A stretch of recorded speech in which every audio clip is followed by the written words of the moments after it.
नमस्कार, मैं हूं आपके साथ मोनिका गुप्ता और आप देख रहे हैं हर खबर बुलेटिन की शुरुआत करेंगे इस वक्त की बड़ी खबर के साथ। चंडीगढ़ से बड़ी खबर आ रही है। हरियाणा किसान कल्याण प्राधिकरण की बैठक, सीएम मनोहर लाल करेंगे बैठक की अध्यक्षता। कुछ देर में हरियाणा निवास में होगी ये बैठक। शाम 4 बजे गन्नौर मंडी को लेकर भी करेंगे बैठक। तो ये बड़ी और अहम जानकारी आपके सामने। चंडीगढ़ से ये बड़ी खबर, हरियाणा किसान कल्याण प्राधिकरण की बैठक, सीएम मनोहर लाल करेंगे बैठक की अध्यक्षता। कुछ देर में ही हरियाणा निवास में ये बैठक होगी। शाम 4 बजे गन्नौर मंडी को लेकर भी करेंगे बैठक।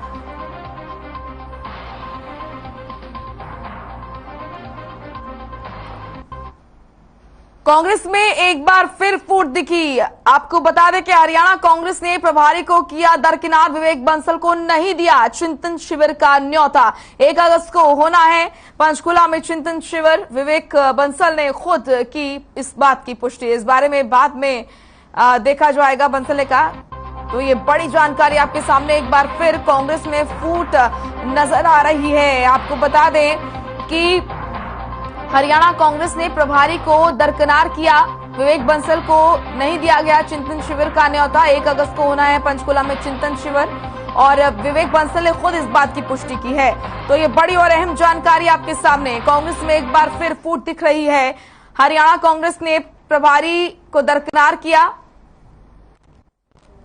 कांग्रेस कमेटी की तरफ से आह्वान किया गया था उदयपुर संकल्प शिविर के तदुपरांत किसी कारणवश ये स्थगित होता रहा और अब उसकी तारीख सुनिश्चित की गई थी पिछले दिनों जब प्रदेश अध्यक्ष आए थे कि 1 तारीख को प्रस्तावित था और उसका क्रियान्वयन हो रहा है। और महत्वपूर्ण ये नहीं है कि मुझे सूचित किया गया कि नहीं किया गया और सार्वजनिक किया गया कि नहीं की गई सूचना पर हो रहा है, ये अपने आप में महत्वपूर्ण है। और मुझे पूर्ण रूप से विश्वास है जिस उद्देश्य से ये आयोजित किया जा रहा है उस उद्देश्य को पूरा की प्राप्ति करेगा और पार्टी संगठन को प्रदेश में गतिशीलता करेगा। प्रेमराज दिल्ली से हमारे सहयोगी जुड़ चुके हैं ज्यादा जानकारी के साथ। प्रेमराज, एक बार फिर कांग्रेस में फूट दिखती हुई नजर आ रही है। यहाँ पर विवेक बंसल को न्योता नहीं दिया गया, खुद उन्हीं ने इस बात की पुष्टि की। तो ये क्या दर्शाता है?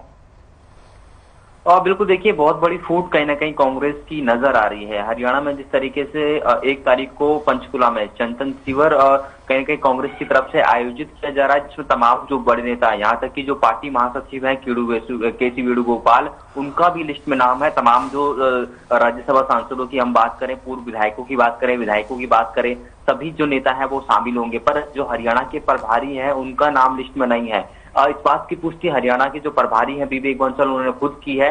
काफी बड़ी बात है कि एक बार फिर से हरियाणा में हुड्डा गुट हावी होता हुआ नजर आ रहा है, क्योंकि जिस तरीके से ये जो पूरा जो ये गुटबाजी है, मैं आपको बता दूं कि राज्यसभा चुनाव को लेकर ही देखने को मिल रही थी। राज्यसभा चुनाव के बाद से लगातार जिस तरीके से हाईकोर्ट जो प्रत्याशी रहे थे उनके अजय माकन वगैरह, उसके बाद जिस तरीके से अजय माकन का बयान सामने आता है कि प्रभारी स्थिति को स्पष्ट करे कि आखिरकार कौन चोर है, उसके बाद लगातार जो विधायक भी कहीं ना कहीं प्रभारी के खिलाफ बोलते हुए हरियाणा में नजर आ रहे हैं। और अब जो जानकारी है कि विवेक बंसल चिंतन शिविर में नहीं जाएंगे क्योंकि उनके पास कोई न्योता नहीं है, कोई इन्विटेशन नहीं है। तो बहुत बड़ी खबर है कि एक तरफ कांग्रेस चिंतन कर रही है, पार्टी को मजबूत करने की बात जरूर कर रही है, पर उनके पार्टी के अंदर ही अंदरूनी कलह देखने को मिल रही है। और चिंतन शिविर से पहले ये एक बहुत बड़ी टेंशन कांग्रेस के लिए बनती हुई नजर आ रही है। जी बिल्कुल, इससे पहले भी विवेक बंसल के लिए कई विधायकों ने शिकायत की। खुद अजय माकन ने कहा कि राज्यसभा चुनाव अगर हारे हैं तो उसमें विवेक बंसल का भी हाथ है। ये तमाम तरह के आरोप विवेक बंसल पर लगते हुए नजर आए हैं पहले से ही। तो क्या हम कहें कि कांग्रेस अब उनसे किनारा कर रही है, इन्हीं वजहों की वजह से उन पर शक किया जा रहा है?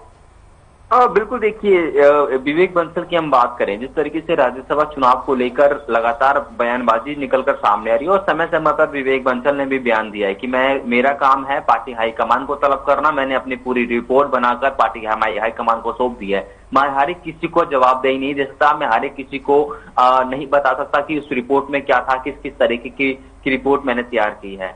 वो उनका एक पद है और प्रभारी एक बड़ा पद होता है, प्रदेश में प्रभारी हैं। ऐसे में लगातार जिस तरीके से अब गुटबाजी, एक तरफ हुड्डा गुट की हम बात करें और एक तरफ प्रभारी विवेक बंसल की हम बात करें, वो आमने सामने नजर आ रहे हैं। जिस तरीके से पूरी लिस्ट है उसमें जो प्रभारी हैं विवेक बंसल, उनका नाम नहीं है। तो स्थिति स्पष्ट हो चुकी है कि बार दोबारा से हरियाणा में हुड्डा गुट हावी होता हुआ नजर आ रहा है। जी बिल्कुल, लेकिन धीरे धीरे कांग्रेस का पतन भी तो हो रहा है, क्योंकि हम ये देख रहे हैं कि लगातार हम फूट देख रहे हैं, लगातार हम दो धड़े देख रहे हैं।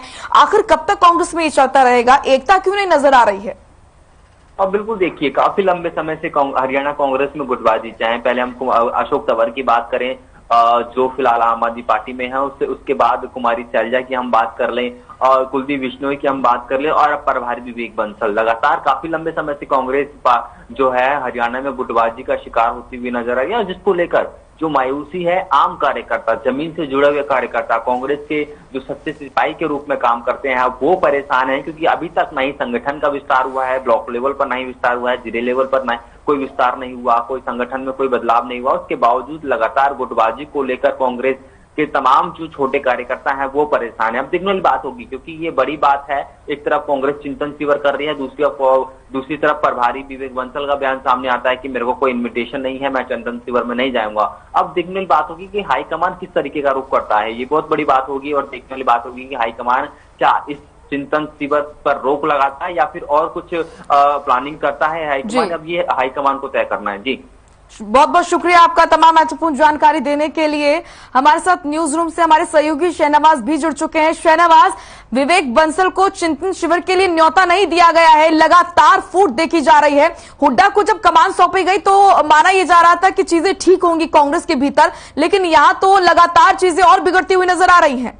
बिल्कुल मोनिका, जिस तरह से विवेक बंसल और ये हुड्डा ग्रुप बढ़ते हुए हरियाणा में नजर आ रहा है, ये काफी ज्यादा चिंतन का विषय बना हुआ है, क्योंकि राज्यसभा चुनाव के बाद से ही हरियाणा की जो सियासत है, जो कांग्रेस की हरियाणा के अंदर सियासत है, वो दो धड़ों में बढ़ती हुई नजर आई है। अजय माकन का चित्रा स्पष्ट लग रहा था और उसके बाद राज्यसभा अजय माकन का ना पहुंचना ये काफी चिंताओं का विषय बन गया और इसी वजह से कांग्रेस पार्टी हरियाणा में दो गुट में बढ़ती हुई नजर आई। और अजय माकन ने भी विवेक बंसल की भूमिका को लेकर सवालिया निशान खड़ा किया था। जब अजय माकन का स्पष्ट तौर पर हरियाणा से राज्यसभा सांसद बनना सुनिश्चित लग रहा था, उसके बावजूद भी उनका हारना कांग्रेस पार्टी के लिए चिंता का विषय है। और दूसरी बड़ी बात यहां पर लगातार ये बनी हुई है, जो कार्यकर्ता हैं, जो निचले दर्जे के कांग्रेस पार्टी के कार्यकर्ता हैं, उनका हौसला क्या इससे टूटता हुआ नजर आएगा, क्योंकि बड़े धड़ों को इससे कितना फर्क पड़ेगा या कितना असर पड़ेगा वो दूसरी बात है। लेकिन महत्वपूर्ण बात यह, जो जमीनी स्तर पर कार्यकर्ता जुड़े हुए, उनका आखिर इस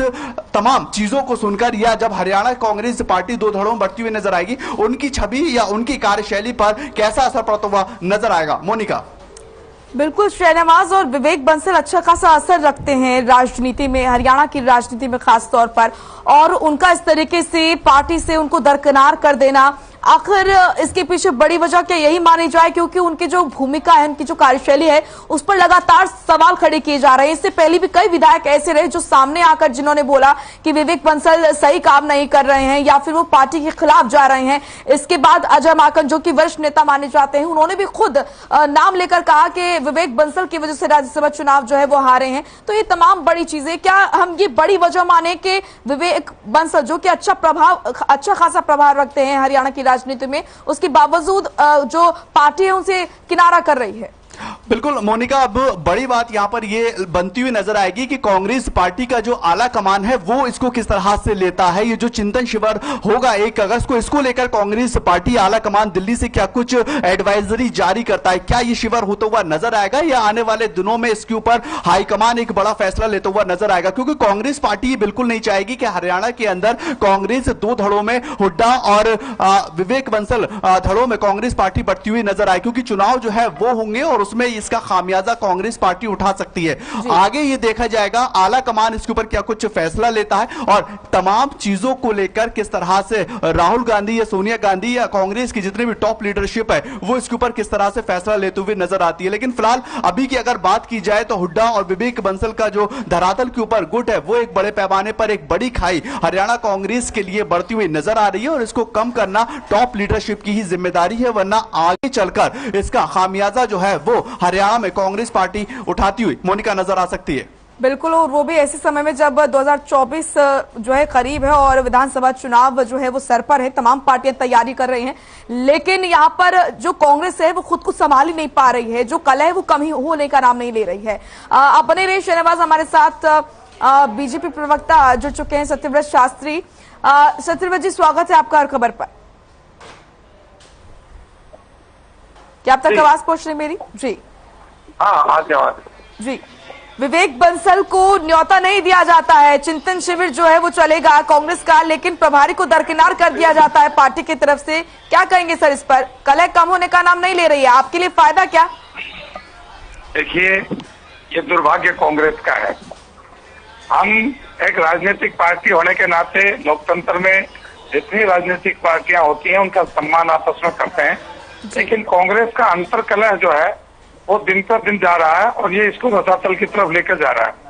हालांकि बहुत कुछ हमारे लिए कहने का नहीं है, क्योंकि वो उनका आंतरिक विषय है, किसको बुलाएंगे, क्या करेंगे, कैसे करेंगे। लेकिन फिर भी एक राजनीतिक दल होने के नाते हमारी प्रतिक्रिया है कि कांग्रेस के लोग आपस में ही अपने सिर फुटबॉल हो रहे हैं और ये उनके लिए भी और लोकतंत्र के लिए भी बहुत शुभ संकेत नहीं है। लेकिन भारतीय जनता पार्टी के लिए एक सहज रास्ता है कि हम अपने राष्ट्रीय एजेंडे को लागू करने के लिए निरंतर जो प्रयास कर रहे हैं उस प्रयास के कारण से हम सफल होंगे और हमें जनता के पास कोई दुविधा की स्थिति नहीं है कि भाजपा के अलावा कुछ सोच सकते हैं, क्योंकि भाजपा ही एकमात्र ऐसी पार्टी है जो देश और दुनिया के लिए कुछ सोच सकती है और कुछ कर सकती है। इसलिए कांग्रेस जितनी कमजोर हो रही है वो हमारे लिए एक राजनीतिक पार्टी होने के नाते तो ठीक है कि हमारा विपक्ष कमजोर हो रहा है, हमें कोई चिंता नहीं है। लेकिन एक लोकतंत्र के अंदर बाकी पार्टियां भी मजबूत हों, देश समाज में जितने लोग ज्यादा देश के लिए सोचेंगे अच्छा रहेगा। लेकिन कांग्रेस का अपना दुर्भाग्य है, उस पर तो कांग्रेस के लोग ज्यादा अच्छा कह पाएंगे। ठीक है, हमारे साथ केवल ढींगरा भी जुड़ चुके हैं, कांग्रेस की प्रवक्ता हैं। केवल ढींगरा जी, हरियाणा कांग्रेस प्रभारी को दरकिनार कर दिया जाता है चिंतन शिविर से, क्या वजह रही सर? जानना चाहेंगे कि आखिर विवेक बंसल को नहीं बुलाया गया चिंतन शिविर में, उन्हें न्योता नहीं दिया गया, खुद उन्होंने पुष्टि की इस बात की। क्या पुष्टि जी, आप तक मेरी आवाज क्या पुष्टि की उन्होंने? हेलो जी जी, मेरी आवाज आ रही है आपको? जी, मुझ तक आपकी आवाज आ रही है। पुष्टि की उन्होंने जी, उन्होंने कहा कि उन्हें नहीं बुलाया गया, उन्हें नहीं न्योता दिया गया। नहीं तो जो आपने जो लेटर दिखा रहे हैं उस लेटर को आपने पढ़ा है एक बार? आपने पढ़ा है सर, आप बता दीजिए ना फिर। मैंने पढ़ लिया है, उसका 4 नंबर कॉलम पे लिखा है। हाँ, उसके 4 नंबर कॉलम पे लिखा है all secretary, general secretary, AICC सबको भेजा है न्योता। हाँ, आपने लेटर अच्छी तरह से पढ़ी है आप? नहीं, आपने अच्छी तरह से पढ़ा है ना सर, क्योंकि विवेक बंसल खुद कह रहे हैं। हाँ, विवेक बंसल जी क्या कह रहे हैं बताए ना? वो कह रहे हैं ना कि नहीं उन्हें बुलाया गया। अच्छा, जो लेटर है वो कैसे बुलाते हैं? आवाज मार के किस तरह से बुलाते हैं? लेटर में लिख के बुलाते हैं ना? मैं आपको बाइट सुनवा दूं क्या? मैं आपको बाइट सुनवा दूं। जिस शख्स को नहीं बुलाया गया वो शख्स खुद क्या कह रहे हैं मैं आपको सुनवा देती हूँ सर। केवल जी सुनवा देती हूँ, बाइट चलवा देती हूँ, एक बार बाइट चलाइए बंसल जी की। अनिवार्य है, चिंतन शिविर बहुत अनिवार्य है। पार्टी का अखिल भारतीय कांग्रेस कमेटी की तरफ से आह्वान किया गया था उदयपुर संकल्प शिविर के तदुपरांत किसी कारणवश ये स्थगित होता रहा और अब उसकी तारीख सुनिश्चित की गई थी पिछले दिनों जब प्रदेश अध्यक्ष आए थे कि 1 तारीख को प्रस्तावित था और उसका क्रियान्वयन हो रहा है। और महत्वपूर्ण ये नहीं है कि मुझे सूचित किया गया कि नहीं किया गया और सार्वजनिक किया गया कि नहीं की गई सूचना, पर हो रहा है ये अपने आप में महत्वपूर्ण है और मुझे पूर्ण रूप से विश्वास है जिस उद्देश्य से ये आयोजित किया जा रहा है उस उद्देश्य को पूरा की प्राप्ति करेगा और पार्टी संगठन को प्रदेश में गतिशीलता चिंतन। केवल जी की आप तक आवाज पहुंच रही है। उनका कहना है कि ये महत्वपूर्ण नहीं है कि मुझे सूचित किया गया है या नहीं, चिंतन शिविर हो रहा है और जिस मकसद से हो रहा है वो कामयाब होना चाहिए। अच्छा, तो मैं आपको बता रहा हूँ, आप चिट्ठी का 4 नंबर क्लॉज पढ़े, उसके अंदर लिखा हुआ है कि AICC के सेक्रेटरी और जनरल सेक्रेटरी आपकी पार्टी का मामला है, आप छुट्टो ना उसको, क्यों कह रहे हो? आप मीडिया को ब्लेम कर रहे हो, मीडिया को पूछ रहे हो कि आपने पढ़ा कि नहीं पढ़ा। शास्त्री जी एक सेकंड, केवल जी को अपनी बात पूरी करने दीजिए प्लीज। केवल जी बोलिए। शास्त्री जी आप ही बता दो क्या कहा है उन्होंने। केवल जी नहीं, आप बताइए ना क्या कहा है, आप बता दीजिए। आपने हालांकि बाइट भी सुन ली है उन्होंने क्या कहा, लेकिन ठीक है आप लेटर को विस्तार से बता दीजिए सर, लेटर में क्या लिखा है। मैं बता रहा हूँ मोनिका जी, वो लेटर को आप ध्यान से पढ़े, उसमें 4 नंबर लाइन के ऊपर ये लिखा हुआ है कि एआईसीसी के सेक्रेटरी और जनरल सेक्रेटरी को ये भेजा जा रहा है कि हम 1 तारीख में यहाँ पे चिंतन शिविर कर रहे हैं, और लेटर उनको जा चुका है। अच्छा, अब क्या करें हम? अच्छा, लेकिन बावजूद इसके वो कह रहे हैं कि मुझे बुलाया गया या नहीं बुलाया गया ये इम्पोर्टेंट नहीं है, चिंतन शिविर हो रहा है वो मैं कह रहा हूँ आपको। अब इस पे मैं क्या बोलूं, बताएं आप। चलिए यही वजह है ना, आपस में कोऑर्डिनेशन ही नहीं है सर। हमने भेज दिया लेटर ना, बताइए कोऑर्डिनेशन कौन सा? ये एक किसी मीडिया के किसी एक चैनल ने खबर उठा दी और सारों ने शुरू कर दिया ये काम। अच्छा, तो सर जो हो रहा है वो तो दिखाई नहीं रहा, फिर आप कहते हैं कि कांग्रेस को कोई दिखाता नहीं है। सभी लगे हुए हैं इसी काम पे।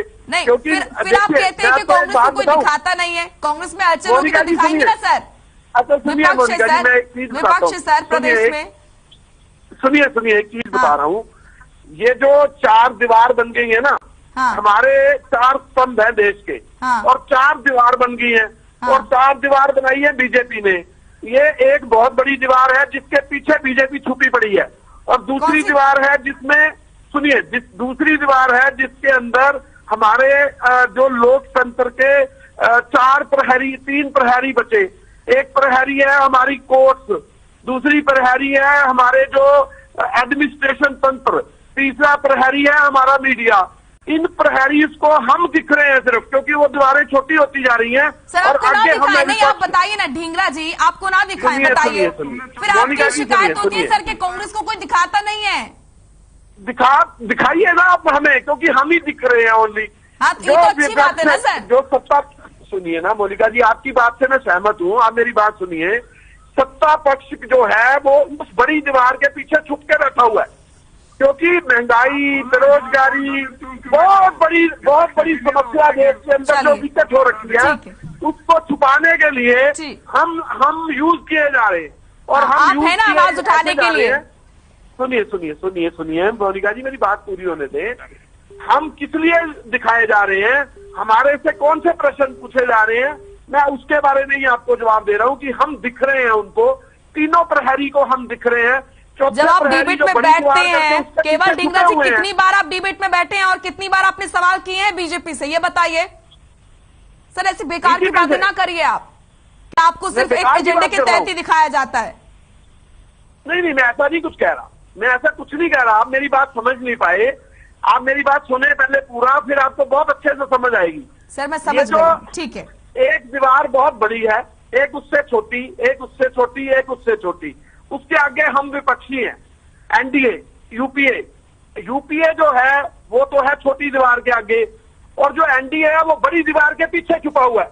चलिए, और जो बाकी के अच्छी बात है, और इतना ही चिंतन शिविर में भी कीजिएगा। सवाल किए जाते हैं, सुनिए, हमसे ही सवाल किए जाते हैं कि महंगाई पे बात नहीं करते, दूसरे पे बात नहीं करते। सर कौन सवाल करता है आपसे? आपसे कौन सवाल करता है? डिबेट में बैठते कितने सवाल आप करते हैं बीजेपी से सर, और उसके बाद कहते हैं कि आपसे सवाल आपको बोले नहीं दिया जाता है। सुनिए तो सही, वो जो छुपे हुए हैं ना बड़ी दीवार के पीछे, वो यही चाहते हैं कि हमसे ही सवाल पूछे जाए, हमसे ही जवाब हो, और ये चुप करके अपना साइड हो। जो सवाल आपसे पूछा गया आप उस पे कह रहे हैं, बताइए हम क्या करें, लेटर भेज दिया गया है और आप इधर उधर की बातें कर रहे हैं केवल जी। ठीक है, शुक्रिया सर आपका हमारे साथ जुड़ने के लिए। शास्त्री जी आपका भी बहुत बहुत शुक्रिया। वहीं प्रदेश की